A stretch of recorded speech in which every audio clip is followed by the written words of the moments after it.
Hello everyone, welcome you on ticker TV. માર્કેટની વાત કરીએ તો બીએસસી સેન્સેક્સ સ્પોટ ક્લોઝ થયું છે 72,664 પર 1,214 પોઈન્ટ્સના ઘટાડા સાથે. નિફ્ટી 50 સ્પોટ ક્લોઝ થયું છે 22,055 પર 421 પોઈન્ટ્સના ઘટાડા સાથે. અને બેંક નિફ્ટી સ્પોટ ક્લોઝ થયું છે 47,421 પર 1,502 પોઈન્ટ્સના ઘટાડા સાથે. માર્કેટ બ્રેડ જોઈએ તો લાસ્ટ વીકમાં નેગેટિવ રહ્યું હતું.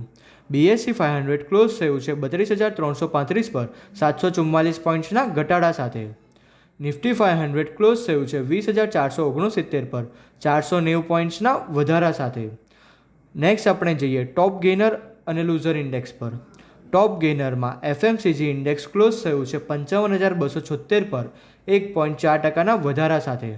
જ્યારે ટોપ લૂઝરમાં Nifty PSU bank index close થયું છે 7,074 પર 6.7%ના ઘટાડા સાથે.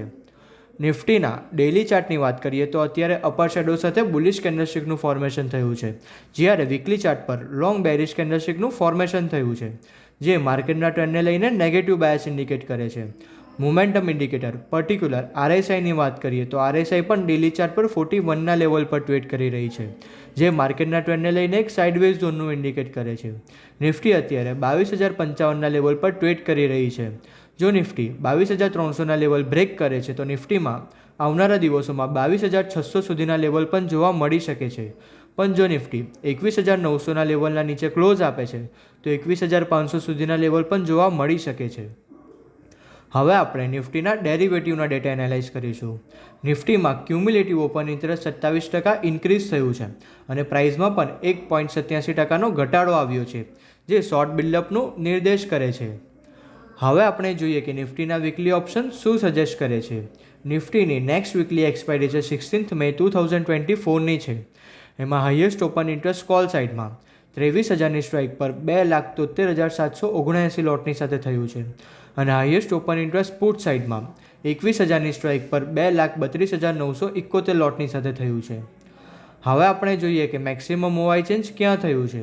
તો મેક્સિમમ મૂવાઈ ચેન્જ કોલ સાઇડમાં 22,800ની સ્ટ્રાઇક પર 62,435 લોટનું એડિશન થયું છે અને મેક્સિમમ મૂવાઈ ચેન્જ પુટ સાઇડમાં 21,000ની સ્ટ્રાઇક પર 1,11,119 લોટનું એડિશન થયું છે.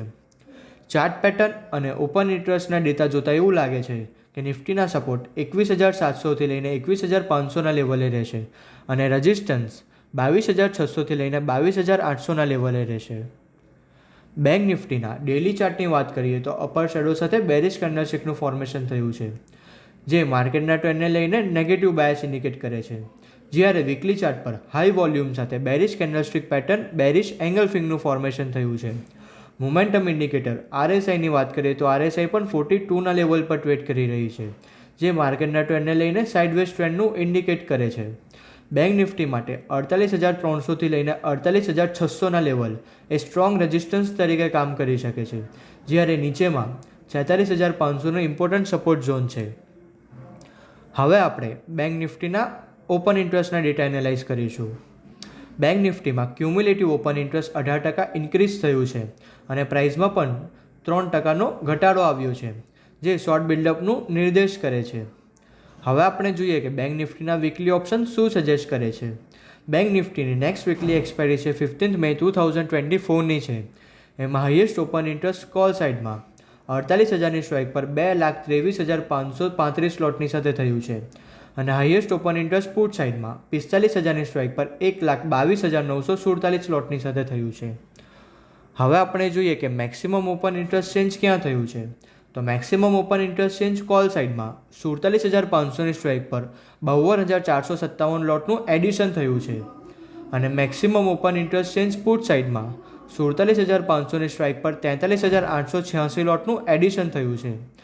ચાર્ટ પેટર્ન અને ઓપન ઇન્ટરેસ્ટના ડેટા જોતા એવું લાગે છે કે બેંક નિફ્ટીના સપોર્ટ 46,500થી લઈને 45,800ના લેવલે રહેશે અને રેઝિસ્ટન્સ 49,300થી લઈને 49,900ના લેવલે રહેશે.